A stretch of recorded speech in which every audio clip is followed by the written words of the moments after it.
I think. Yeah, we're Let's live. see. We are live, it says. Lana, how are you? I'm good. How are Good. you? This is, I think this is a long time in the making here, something that you and I doing something together. You've been on my Yes, podcast quite a few times. So I thought let's kind of team up and see what we can do here together. yes, and here we Yes. are. Why don't you tell everybody a little bit about yourself real quick and we'll start there. Oh, I guess that is what I have to do. I'm Yeah. sorry, guys. This is Yeah. this is our launch, so this is all kind of new. So, mark the cobwebs. I don't know who am I. I am Lana Quest, and Yep. I am here, and I'm so happy to be on Black and White. That is correct. We That's have it. named the show Black and White. We have named And this now. I This is mean, what I it's called, think guys. part of you could tell why we named it Black and White. We have a black woman, a white male. But of course, if you look at a black and white situation, it is Right. one of which that is easy to understand what is right and wrong. Right. So I think Lana and I are going to let everybody know what's right and wrong. Yeah. And if there's a disagreement with it, we'd like to hear about it. But we think we're right most of the time. All of the time. Yeah, I'm trying to be Kidding. a little subtle with it, but you're right all the time. Come on So now. Lana and I had met. I did my podcast, and I was kind of fishing for people to listen to mine, and I reached into her DM and said, "Hey, this is my podcast. Would you mind listening?" And she actually listened. She sent me a message back, and Yep. that's where I discovered she was on YouTube, and I was able to watch her. I was like, "She is really good." So from there, I asked you to be on my show quite a few times, and we have Yep. discussed many different things from politics to Yep. social issues Mhm. and current events, and that's what we're going to do here on this show. So we hope everybody enjoys it. There is a comment section. If anybody is actually on, you can make any comments. We'll try to uh, react to them as quickly as we can. But one of the first things I want to talk to you about, I talked to Lana a little bit about what we were going to talk about. And she kind Mhm. of likes she likes spontaneous, to be a little spontaneous, Yeah. spontaneity, Yeah. if you will. So she knows who Tommy Tuberville is, and Tommy Tuberville has been in the news lately. If you don't know who Tommy Tuberville is by now, he is a senator from Alabama. He used Mhm. to be a college football coach. He was actually a college football coach for what my beloved Miami Hurricanes at one point won 3 national championships with Mm. them as an assistant coach and a defensive coordinator. But now he's a senator of Alabama, and he's gotten himself in a little bit of trouble with not just the Democratic Party, but the Republican Party has a few issues on some of the things that he has said lately. There's 2 things that he's been in the news for. One, Boy. he is holding up some uh, nominations to the military Yep. because of the military's policy on abortion. Wow. After the Supreme Court overturned the nationwide right to abortion, the Defense Secretary Lloyd Austin issued a policy last October that said he would ensure all troops would have reproductive health care access to it. And so he is holding up these nominations to the military because he objects to the abortion Yep. policy of Yep. the military. And it's a lot of people are saying that I just sound like Donald Trump. A lot of people are saying, and I think I did the hand motion. All So of the people, those people. there, yeah. So that it is a national security threat, and what he's doing is a little bit over the top. Did you see anything about this? Yes, I did, and Okay. I have a lot to know. I'm not gonna. Yeah. Just kidding. Yeah. But no, this is awful, right? He's been, and this isn't new. Tommy Tuberville has Mhm. been holding up these things for quite some time. Like it's just now getting more traction, but these promotions have been held up for quite some time. The thing about this is that like he's just so pissed that the military, right, is going to reimburse women for travel to get a medical procedure. Correct. In the military, you do not get to decide what base you're going to be at, right? Correct. So if you're in a state that offers this medical procedure and then you find yourself being stationed in Texas or Alabama and their shitty insurance. Like, can I say shitty? You absolutely Okay. 100%. On my show, you absolutely can. Like, so, Or, like, I shouldn't say on my show. On our show, I'm just saying yeah. right. So, like, it just on its face is so ridiculous when you don't even get to choose, and you're not. And the lie is the military is paying for abortions. No, that's not the truth. It's travel. That's correct. And they always pass themselves off as the military Right. party, and to not Exactly. they're saying Joe Biden is Yep. weakening our military. This actually is weakening the military, Absolutely. because you are having people in positions who really shouldn't be there. They're there temporarily filling in these positions right Yeah. now.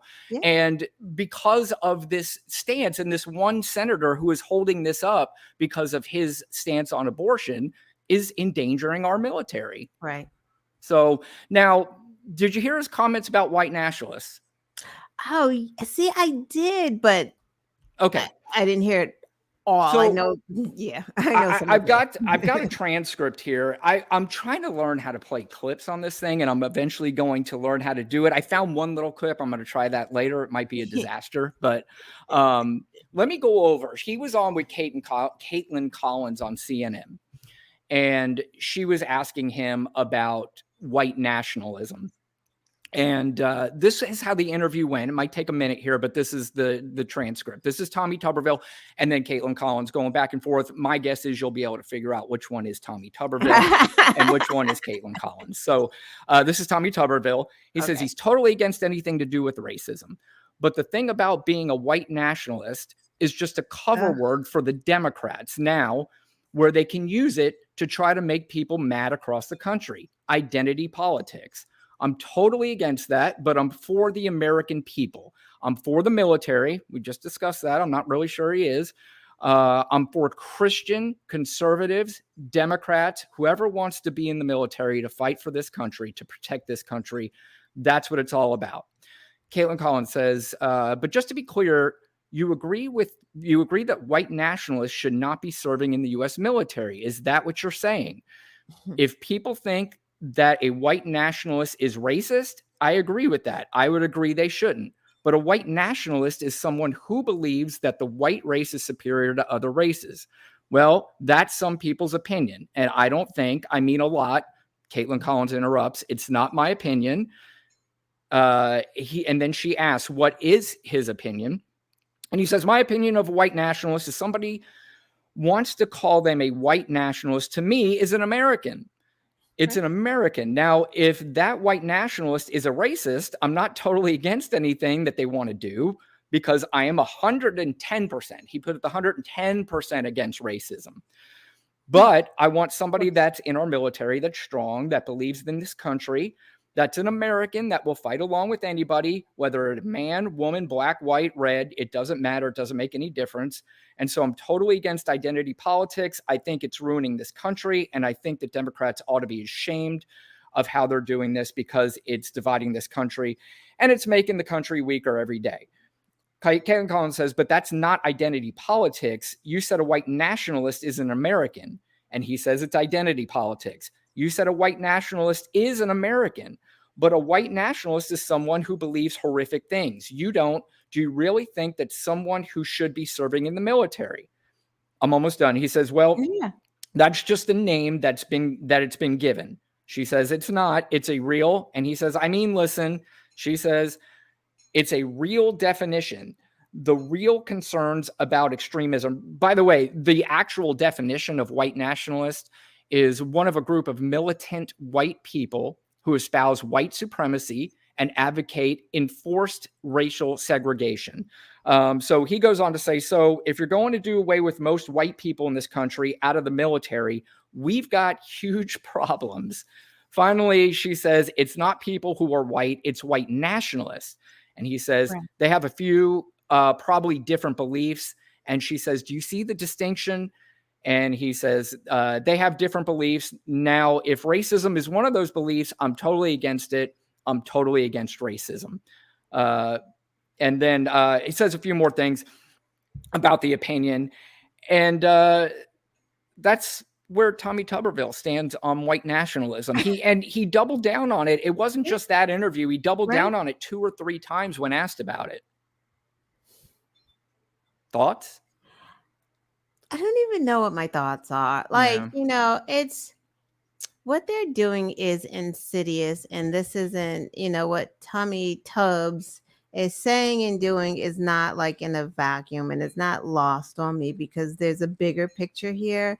And it's not a coincidence that, the House insurrectionists passed their defense bill and slid in there, like, not paying for the travel, getting rid of the diversity programs in the military, getting rid of the trans in the military. Like, of course, that was slid in there because ultimately, the thing about Republicans is they tell us what they want and what they're going to do. Yes. And Democrats, at some point, and we're getting wiser, we have to believe them. Because they waited a long time to get Roe v. Wade to be gone. Like, they were very patient. That is absolutely correct. I mean, 50 years patient. They were very patient. So they don't want women in the military. He is absolutely right. They want a military of white nationalists. Like, no brainer. Yeah. Like, no women, no trans, no blacks. Yeah. And he also used the old, well, I was a football coach, so nobody can be, I'm the least racist person. Almost did the Donald Trump thing. He's the least racist person because he hung out with young black men as a football coach. Because he's the least racist because he made money off of the backs of black young men. Yeah. And I can tell you, I mean, there is, and I live in the South in Florida. By the way, you live up in Massachusetts. Everybody should know that. You're more up north. I'm down south here. And I'm a huge college football fan. I've been a college football fan my whole life. And there is still a bit of the good old boy network when it comes to college football and a lot of things in the South. And I'm not saying it's the old racist South that you saw in the 30s, 40s, and even beyond, before that. But there is still that sense that there is a superiority complex in a way with some people.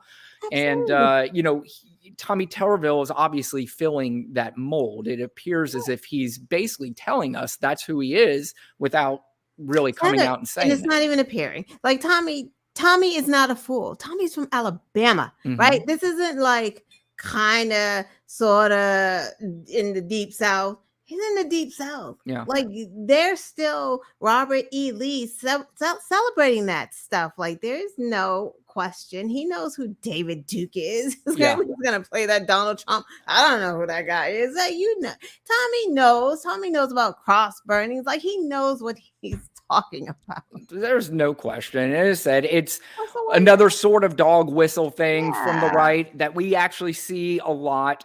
And, it's funny because, I'm going to read you something else here. Do you know who Charlie Kirk is?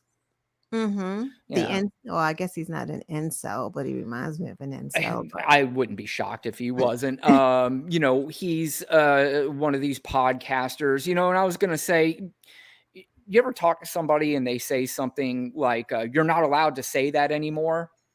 Like, oh, you wouldn't get away with saying that, if you said something today, you'd say back in the old days, something was said, you'd say you'd never be able to say that anymore because they're almost saying it like, I'm not allowed to be an asshole anymore. I'm not allowed to say racist things anymore. I'm not allowed to say misogynistic things anymore. And they're turning it into this woke thing. Right. But on the opposite side, there's a lot of things that you are allowed to say, it appears, that can make you millions of dollars. I want to read to you what Charlie Kirk just recently said. And this is in regards to the Supreme Court case that overturned affirmative action for college admissions. Oh, boy. He said 3 weeks ago, if we would have said that Joy Reid and Michelle Obama and Sheila Jackson Lee and Ketanji Brown Jackson were affirmative action picks, we would have been called racist. But now they're coming out and they're saying it for us. They're coming out and they're saying, I'm only here because of affirmative action. Yeah, we know. You do not have the brain processing power to otherwise be taken really seriously. He added, you had to go steal a white person's slot to be taken somewhat seriously. And then he finishes it up with, it's very obvious to us that you were not smart enough to be able to get in on your own. Lana, what do you think? Like, what? Mm-hmm. What is any of that word salad? So, by the way, real quick before you finish your thought, if I'm not mistaken, and I'm going to go back and look, I think Charlie Kirk was a college dropout. Right, like whose slot did Katanji fill? Because what? Like what is he talking about? Like I don't even know what any of that meant. He's saying like they're hypocrites because now they're saying like affirmative action helped me, but affirmative action doesn't help me. Like is that because he doesn't understand what affirmative action is? Because affirmative action doesn't even mean black. Like that doesn't mean black. Correct. Because right now the legacy students are getting affirmative action. Correct. Affirmative action. It's helping them. Like, so what are we talking about right now? Like when we're talking about affirmative action, and by the way, white women, yep, affirmative action. I was just about to say, actually, white women have benefited more yes, from affirmative action than any other group. Absolutely, because Black people are still not able to get these slots. And then it's like, and of course, Charlie Kirk would say this if he's dropped out because they don't understand the whole process of even being admitted in college or Harvard. Like if 40% is going to legacy, that means that there's only 60% left. It's not 60% of people in Massachusetts. It's not 60% of people in Florida. It's not even 60% of slots left for the United States. You're talking about in the world, right? So like out of the world, it's not just picking people from the United States. They're getting people from all walks of life. Like, so there are only a limited number of slots, and Black people, even though they are qualified, are still not getting the slots, but affirmative action is helping them get 2 of the slots. In when we talk about the legacy, that the other thing about the legacy admissions, and if anybody doesn't know what the legacy admissions is, it's basically anybody that gets admitted to a university based on who their dad was, their grandfather, their grandfather's grandfather, or maybe how much money they have donated to the college. Makes it a little easier for you to get in, even if you don't qualify at all to get in. I mean, like I said, George W. Bush was exactly mediocre students, right? Yeah, at best, and got in. Yeah. So, with that said, there's a lot of people in the Black community, and anybody that from affirmative action, they don't have that legacy admission. The opportunity to do that because their father, their grandfather, and their grandfather weren't even allowed to be in that school. Forget about affirmative action or legacy. They have no legacy. Right. Yeah, absolutely. And you were talking about Charlie Kirk. Charlie Kirk understands his audience. And I think sometimes even a lot of these guys, they'll bring up a particular point. Right. They'll ramble on about it. They might not even believe in their own point, but they know how to make millions of dollars. It's the Jerry Springer of politics is basically what it is. And you just spew out whatever nonsense that will generate crazy people listening to this stuff. And sharing it and loving it and thinking it's the greatest thing ever. So, that's where I go back to say, you're not allowed to say that stuff anymore. But some of the stuff that people say nowadays, they're getting away with it. And quite frankly, some of the stuff that I hear now, you might not have been able to say back in the old days. But for some reason now you're allowed to say this stuff. We have a guy who is the leader of the Republican Party, the nomination for president, said, you can assault women basically and get away with it because you're a star. I can shoot somebody on Fifth Avenue. I mean, what president would have been able to say that? If they even said anything, an eighth of that, they would have been out of the race. Yeah, they're making America great again. Like, Yeah, remember that. Like, right. and they're trying to take America back to its origin, and that was the origin of America. Like all Mhm. this racism and bigotry and misogyny. That's exactly. He didn't just make that up. Like they're really trying to get it back there. Yeah. Well, speaking of that Republican field, there was some very interesting news that has just came out that Joe Biden basically he's fundraising. Yeah. He out fundraised, I guess is the word, every single Republican nominee by Mhm. himself. So if you add up everybody, the stats here, Donald Trump in the Republican field, he raised $35 million. I think that was the last quarter. Mhm. Ron DeSantis was 20.1 million. Mhm. Nikki Haley was 7.3. Tim Scott was 6.1. Vivek Ramaswamy, 2.3 Good million. job. Good Yeah. job. I And would have Chris never said Christie, that. 1.7. If you add all that up, Joe Yeah. Biden raised more money than all of them combined. Now, to be fair, a lot of that money, because it comes from the Democratic National Right. Committee, and Right. a lot of that money is lumped in with the money that goes directly to Joe Right. Biden, Right. where the money from the Republican side doesn't necessarily show in these Right. numbers. Right. So that's to be fair. But that being said, there's for a couple reasons that's a big deal. Joe Biden's getting a huge head start on this Mhm. entire field. Right. And I've heard some Republican people not too thrilled with Donald Trump, and they almost want him out of the race because some of them don't feel like he's going to be there. I'm one of them who feels like he's not going to be there. Right. And he is holding back more fundraising for a lot more of these Republican candidates. Right. And, again, that's a Yeah. benefit Yeah. to Joe Biden and the Yeah. Democrats. For as long Yeah. as that goes on, I hope he stays in forever. It sucks the life out of the Republican Party. By DeSantis out here firing his staff because he's not doing that great. Yeah, I don't think it's the staff that he needs to worry about or fire. I think he maybe just need to fire himself because It's true, so I true. see I live in Florida and I've seen this guy, I've heard him speak, and I knew who he was before Mhm. everybody nationally. Mhm. Not me personally. I mean, I just Right, right. know, that, and a lot of people got to know him nationally. Mhm.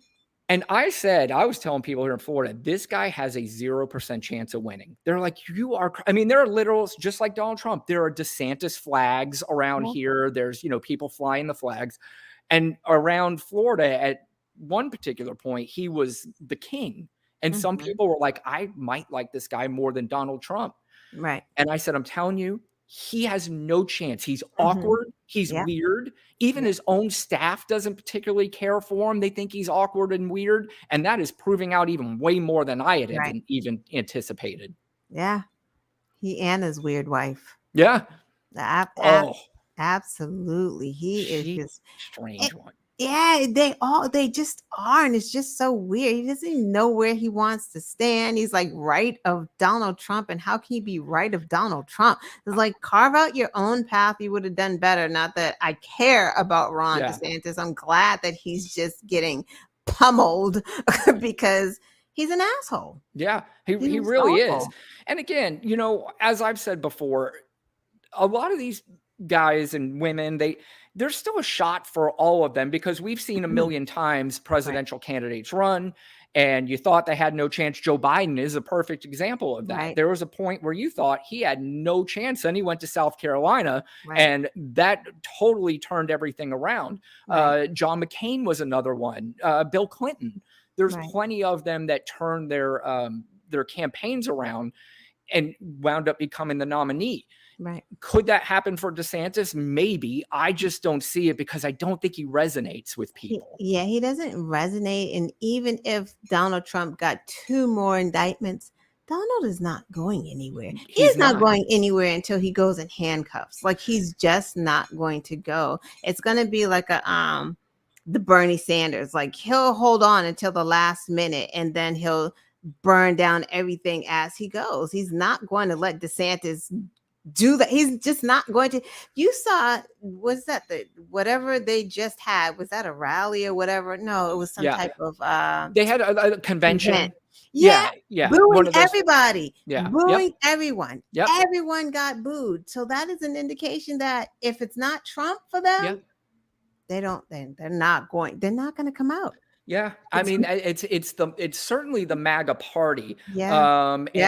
And it doesn't look like it's going anywhere. We talked earlier about, the overturning of Roe versus Wade. The Republican Party waited out a very long time. They actually got what they wanted with this MAGA party in 2016, and they are convinced they can get it back again. I'm not convinced, and I know I'm not saying it's a done deal, and I'm not saying that the Democrats are a slam dunk to win, but I do believe overall the country says, I have two choices. I don't particularly love them, although I'm going to tell everybody, let me interrupt myself for really quick. I don't care what show I'm on, what podcast I'm doing. If I'm doing a podcast on pie baking, which I wouldn't be able to say anything, but here's one thing I will contribute. I am telling everybody that Joe Biden is a phenomenal president. And any more of this, well, I don't know about Joe Biden. Why don't you know about Joe Biden? Joe Biden has done everything right. Yeah, okay, you'll see him every once in a while. He'll stumble over his words. He'll look a little lost. He's like, he's kind of like the grandpa, the fun grandpa kind of thing. But everything he's done has been fantastic. Now, if you want to argue whether or not all of that should be contributed to him, that's somewhat of a valid argument. But you know what? A year and a half ago, when all the Republicans were saying that inflation was Joe Biden's fault, exactly. Right, and because of his policies, I would ask them just one question. My question would be, okay, if inflation is now down to 4%, right, how could it possibly, if it was because of his policy, wouldn't inflation continue to rise? Exactly. I mean, it's a pretty simple math equation. You don't have to be an economic expert to kind of put that one together, no? Or any of it. People just, I don't know what's wrong with people, to be honest with you, because I get so confused and frustrated on social media platforms to hear people complain, well, what has Biden done? It's like, are we serious right now? You got those checks in the mail during the pandemic or directly deposited. So he didn't sign his name to it. That's the problem. Right. So it started there. The child poverty is at its all-time low. Unemployment is at its all. And the child poverty is because he was giving the child tax credits ahead of time. They had the brilliant idea to do that so that people didn't starve. They put the moratorium so that you didn't lose your mortgages in your apartments and your homes. Like, we use our chips at, pack that. Well, how about even the Republicans who are touting the Infrastructure Act that is bringing the roads and bridges to their town, and they're celebrating it, but they leave out one little caveat there. Exactly. It was because of Joe Biden. Yeah. And I think Joe Biden's an easy fodder. He's an old guy, and he sounds, every once in a while he looks like he can get confused. So I think people stick with that because it's just easier. It's easier to relate to rather than actually looking at the facts, and rather than saying, wait a minute, maybe this guy is doing a pretty damn good job. And let's not forget, and people might every once in a while think this is a bad thing, but Joe Biden's been in politics for a very long time. Absolutely. And especially on the international side of politics, almost nobody is better than Joe Biden. Absolutely. As an international representative for the United States of America. Almost nobody. Yeah. And he's an attorney. Yeah. Attorney, senator, vice president. Are y'all joking? Right. So there was another little thing about that fundraising that I thought was a positive thing for Joe Biden. It says that the Biden campaign said that 30% of the donations that past quarter were from new donors, from people who did not give to Joe Biden in 2020. So that's an encouraging sign, because you need more of that, because you're talking about the guy who got the most votes in the history of the United States. And yes, anybody that's watching this that is a Trump supporter, He We welcome you. 100% We got welcome 81 million you. plus votes. Correct. That too. I 100%. But yeah, he got 81 million votes. And if he's getting donations from more people that did not vote for him the last time, that's a very encouraging sign. Let's go, Gen Z, because we know that y'all are out here. There's absolutely no question. And you know what? Yeah. Quite frankly, Gen Z is going to be a big difference maker, because I do believe, as the older people get older and, you have younger people coming in to vote, they are way more on the side of, you know what? I'm not here to bash Black people, gay, transgender, that's not cool to me. I just, and I see this and I'm like, well, I see one side doing it, and I see the other one not doing it, and they're defending one and the other one's not. It's pretty simple, Simple, right? yeah, choice Yeah. for them. And, quite frankly, even if you don't like Joe Biden, you're telling me that you think that Donald Trump is a better candidate than anybody. That's one thing I'll never understand. But I had a conversation with somebody the other day, and trying to figure out and understand something that just is not understandable is, you gotta at some point just move on from it and just do your best to move forward and try to get maybe one or two people to say, hey, maybe you're looking in the wrong direction. Let me tell you why. And hopefully it changes some people's mind. And if anybody wants to come up to me and go, no, Brian, you're looking in the wrong direction, here's why, I'm all ears. I'm all ears to listen to it. You tell me why, and then we'll have that discussion. Yeah, no policy, no nothing, just Trump, because he's a victim, I guess. Yeah. If you had to, let's say, gun to your head, or let's not make it so dire here. If somebody said, I'll give you $100 million, but you have to vote for one of those Republicans. Stop playing right now. Shoot Who me. would you vote for? Jesus. You have to pick one. One that's running, or one I can just choose from the sky? One that's running. Yeah. Don't pick your next door neighbor. One that wouldn't. I don't even.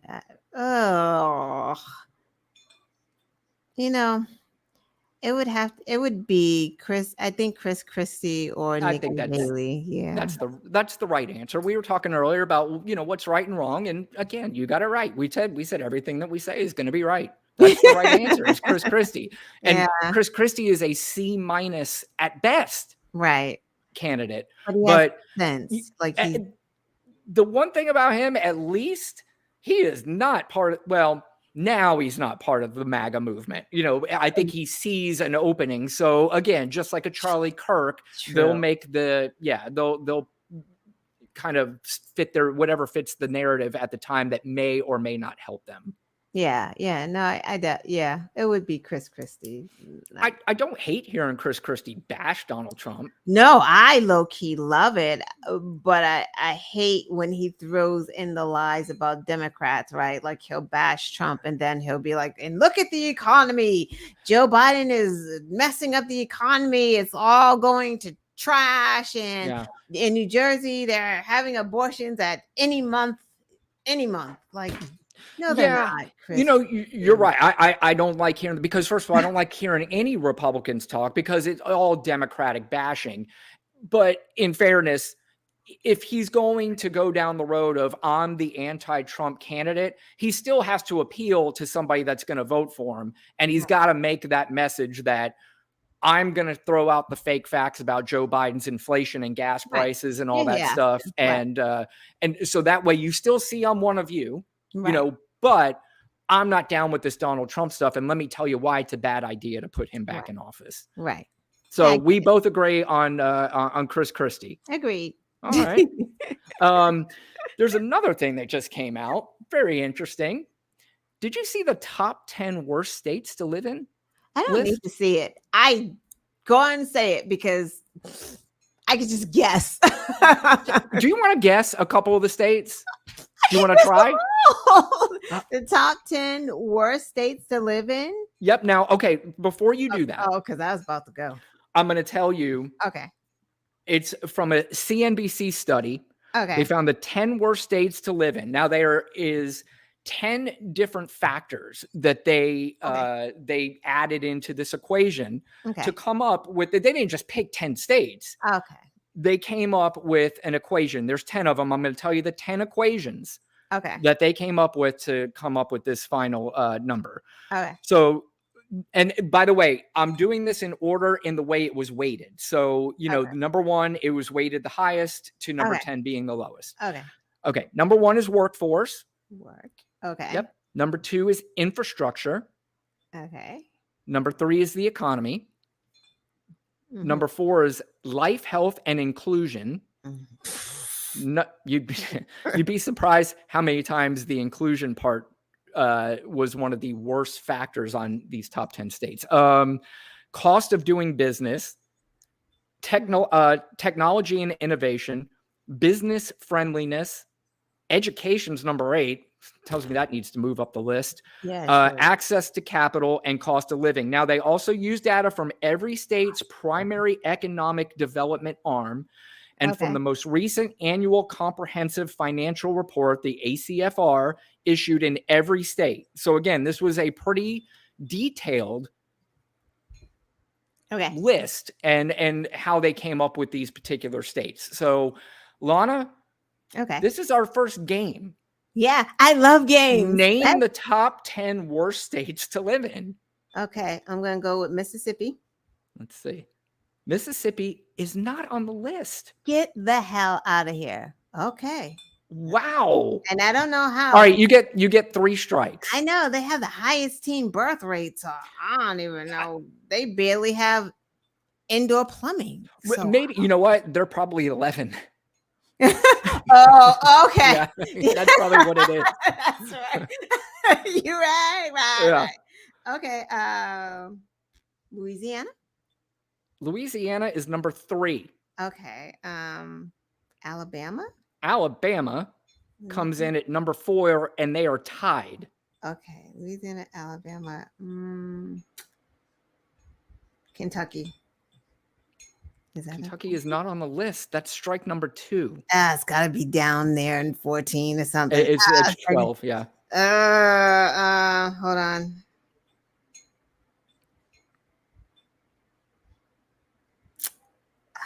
Arkansas. Arkansas is number 8. Oh, good.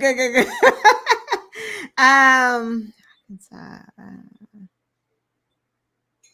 Did I say Tennessee? You did not say Tennessee. Is that a guess? Yes. That is number 7. Okay. Wow. I thought it would be easier. I mean, you've named some pretty solid states that economy in the top 10. Georgia. Oh, shit. Georgia is not. Yeah, Georgia's a blue state now. Yeah. Well, yeah, that's true. I was going by the abortion. That's my 3rd strike. That's your 3rd strike. Now, because I'm generous, you ever play those old video games where you can add an extra man if you get a certain amount of points or something like that? All right. I'm going to give you one more strike. Okay, one more strike. Let's go with. I love that you're really thinking about this. I am. Wyoming. I like it. Wyoming. Huh? Wyoming? No. Damn. No. All right. So I'm going to help you with the rest of the list. Yeah. Actually, I'm going to start at number 1 and go all the way down to the last one. Well, who's number 1? So the number 1 worst state to live in, this was actually a little bit of a surprise to me, was Texas. So that is a surprise because it is a worse state, but I thought like the economy and work and infrastructure wasn't that bad, but yeah, Texas is number 1, and that's the state that, you know, when Ted Cruz and all these guys want to talk about Gavin Newsom in California, we're saying, you know, everybody's moving to Texas now. Oh, hell no. They can't even keep their grid on. So I guess that makes sense. Yeah. So, okay. Number 2, Oklahoma. Yeah, that makes sense. You got number 3, Louisiana. 4 was Alabama, tied with South Carolina. South Carolina. Yeah. You had to think of something with South in it. Number 5 was Missouri. Shit, Virginia. Number 6 was Mike Pence's state, Indiana. Makes sense. You got 7 and 8, right? Tennessee and Arkansas. Oh, I'm sorry. 8 and 9. That was 8 and 9. Okay. You know who number 10 was? You're going to love it. New Mexico? Nope. Florida. Yeah, that's right. Florida was number 10 as the worst state to live in. So when you have these governors like Ron DeSantis and the Texas governor, Greg Abbott, they're screaming about California all the time and New York, what a shithole it is to live there. They round out the top 10 at number 1 and number 10. And if you also notice, every single one of those states are Republican-led states, every single one of them. Yeah. Well, it's unbelievable. Just ranking the worst states, the highest pregnancy, the lowest education, the worst healthcare. But that's by design. They want them like that. And that's how they get these voters. It's so wow. It is mind-blowing. And it just you would think that somewhere, somehow they say, maybe we should try something different. Is it 100% going to work? Does the Democratic Party have all the answers to everything? They don't. But part of that, I think they do have the right answers in so many different ways, but you can only do so much based on how Congress is. But, and I've heard you talk about this on your show a lot. You like to talk a little bit about how it's not just important to get involved in these national races. It's very important to get involved in these local races. Right. We've talked about this on my podcast. You're running for your local city council too, aren't you? Yeah. See, and so you are actually getting involved, and it's important that I think it's more than just the national things, and I think that's the things that most people want to listen to because that's what most people talk about. That's easier to scroll and find on Twitter, and you see a lot of memes, and it's easy to read memes, so you get your political, whole political sense from memes now and headlines on Twitter. And it's kind of silly, but that list that I just read, I talked to you earlier about how I live in the South. It sounded to me like the top 10 college football teams too,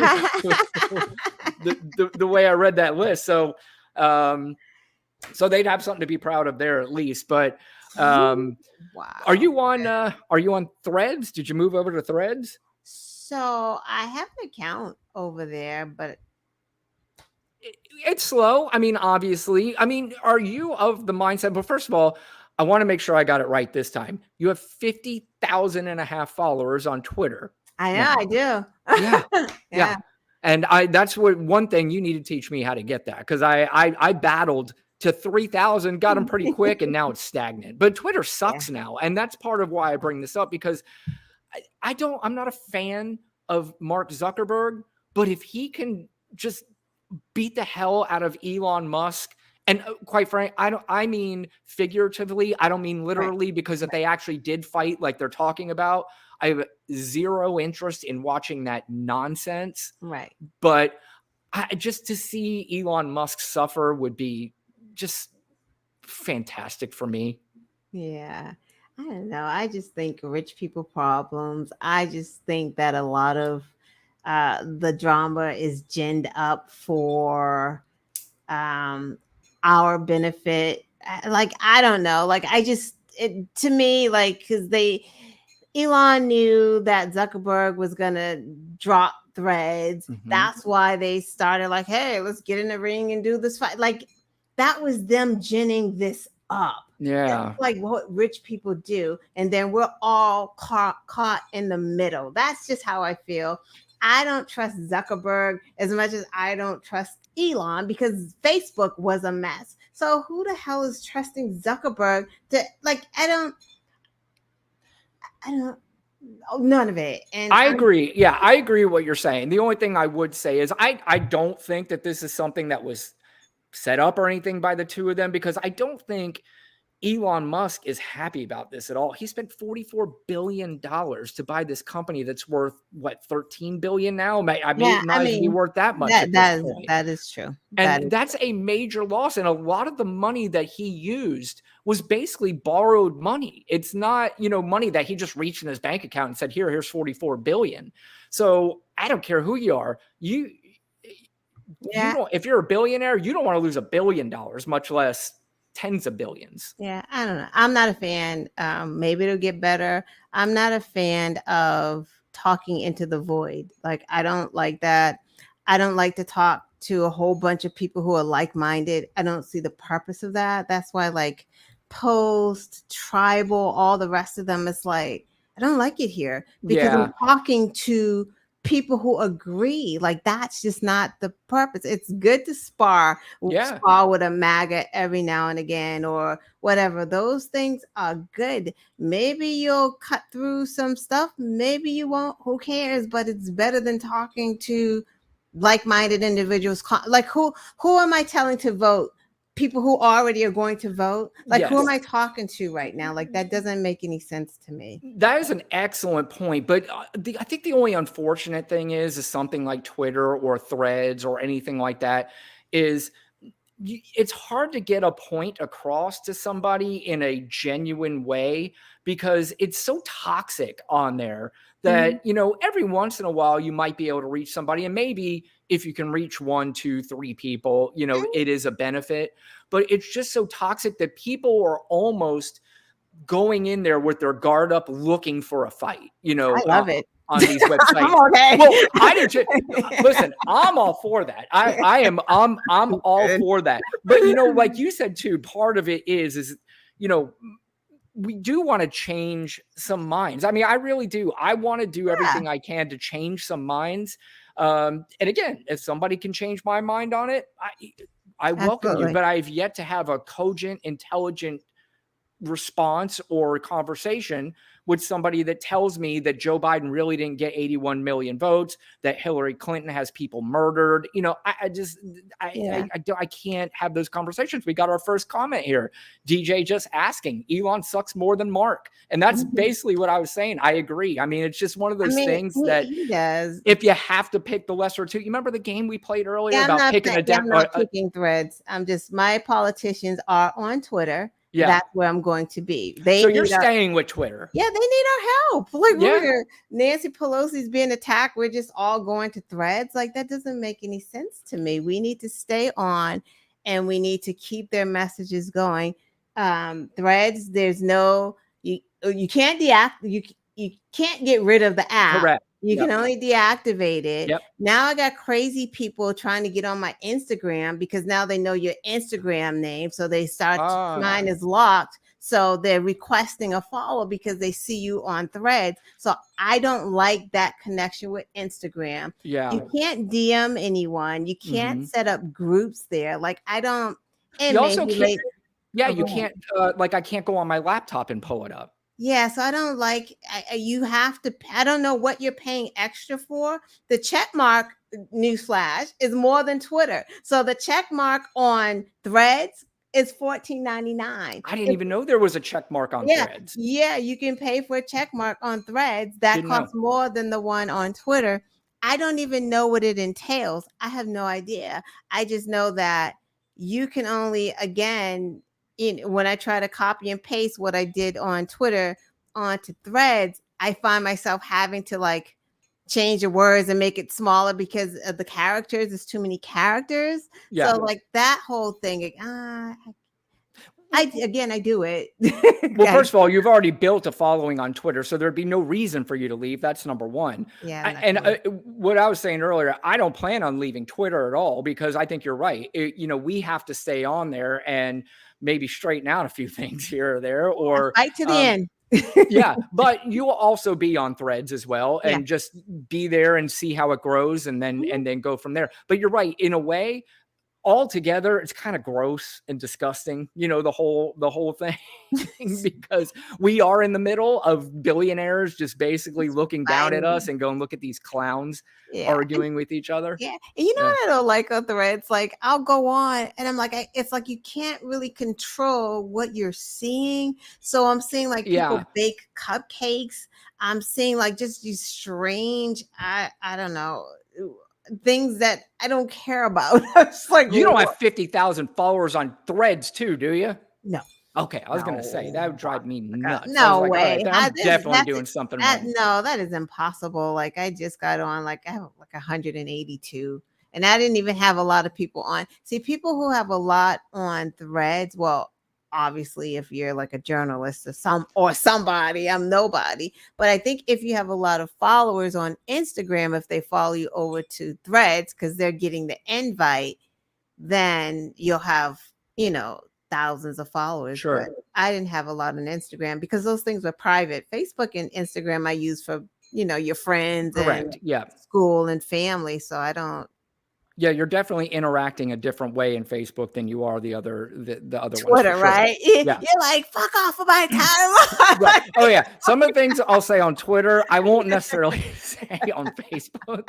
And I've been in some, I've definitely been in some conversations on Facebook. I try to keep it as civil as I can. Yeah. I'll definitely give my opinion on things, but what I will do is on social media networks like that, I would be a little bit more. I'm certainly not going to curse at them. I'm not going to, tell them they're idiots and all that stuff. I don't think you really get anywhere because it's a little bit more of an intimate situation on Facebook. Yeah. On Twitter, it's a free for all. It is. It is, and it's I didn't think it could become more toxic than it has, You're right. It is about as toxic as it has ever been. Because it's so hard to get any account banned. Like you can't get them suspended anymore. Like what's a slur on Twitter? Like I think cis now. Like I think that's the only thing. CIS. Like And that. didn't Elon Musk buy this because he didn't like that people were being they were censoring people, and that's the reason why he bought it, because he was like, I don't like the way Twitter's being run. It's being censored too much, so I'm going to buy it and I'm opening it up for everybody. But he makes particular rules. He's making it for countries. He's banning. He's making it for particular words.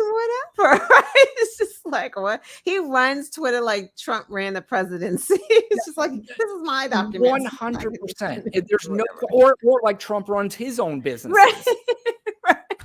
That's the other thing. It just drives me nuts how people don't understand how I'm not talking bad and I'm not saying anything out of school.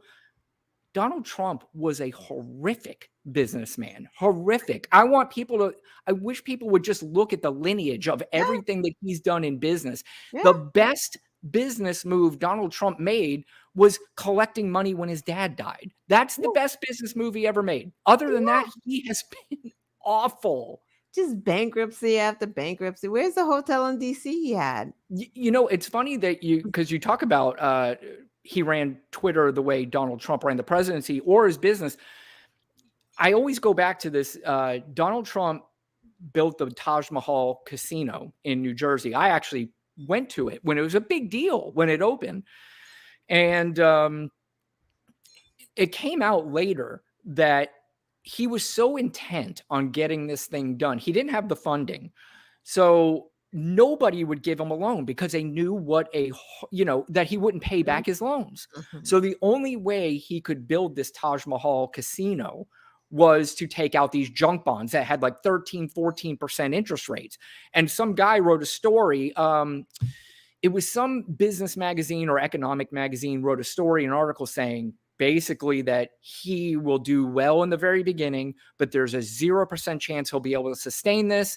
Long story short, he called the editor of the magazine, got the guy fired because he was so angry at the article. Turns out that everything that the guy said was correct. The guy sued Donald Trump. He did not say how much he got from Donald Trump, but he says, let's just put it this way, I live a pretty comfortable living right now. So, and that's Donald Trump's whole career, and that's his whole presidency. But there are people who actually think that this guy can come in on day one a year ago when inflation was 9.1, wave a magic wand and say, inflation's back to normal. Gas prices are $2. Ukraine war is over. They truly believe it. They believe it because he says it. President, he did not do it. That's correct. That's so frustrating, right? It's like Democrats are in the White House and they're like, "Oh God, the economy is horrible." Well, was it horrible with Trump or not? Like, Yeah. what do you got? Did you forget what was going on then? Like, they forget and they're like, oh, because I remember when there were people who didn't want to vote for Biden, they're like, well, the economy, I'm voting for the economy. And it's like, but that guy? Like, that guy?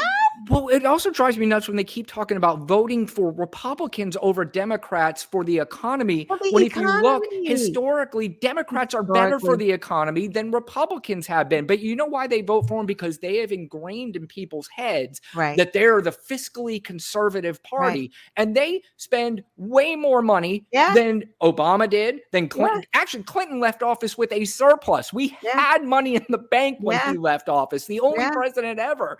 And then, of course, Bush comes in, he goes to war. We have 9/11, we have all this stuff. Now, 9/11 is not his fault. I'm not blaming 9/11 on him by any means, but then we had the war that we should have never been in. We had the economic disaster with the housing market. All that stuff happened under his watch.